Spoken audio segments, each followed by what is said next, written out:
ಗೊತ್ತಾ, Kannada season 11 big boss ನ winner ಹನುಮಂತಿಗೆ ಸಿಕ್ಕ 50 ಲಕ್ಷ ರೂಪಾಯಿಲಿ ಅವನು ಆಲ್ಮೋಸ್ಟ್ 15,60,000 ರೂಪಾಯಿನ ಗೌರ್ಮೆಂಟ್ಗೆ ಕೊಡಬೇಕಾಗುತ್ತೆ. ಆಬ್ವಿಯಸ್ಲಿ ಅವ್ರು ತಗೊಂಡೇ ಕೊಡ್ತಾರೆ ಅವನಿಗೆ.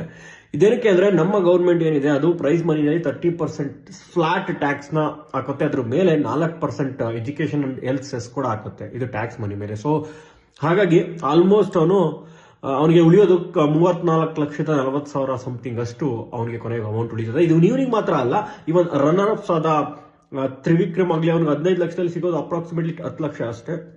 ಬಿಕಾಸ್ 4,80,000 ಗೌರ್ಮೆಂಟ್ ಅಗೇನ್ ಟ್ಯಾಕ್ಸ್ ನ ತಗೊಳುತ್ತೆ. ಇವನ್ ಫಾರ್ ರಜತ್ ಆಲ್ಸೋ ಅವನಿಗೆ ಅಪ್ರಾಕ್ಸಿಮೇಟ್ಲಿ 7 lakhs ಸಿಗುತ್ತೆ ಅಷ್ಟೇ.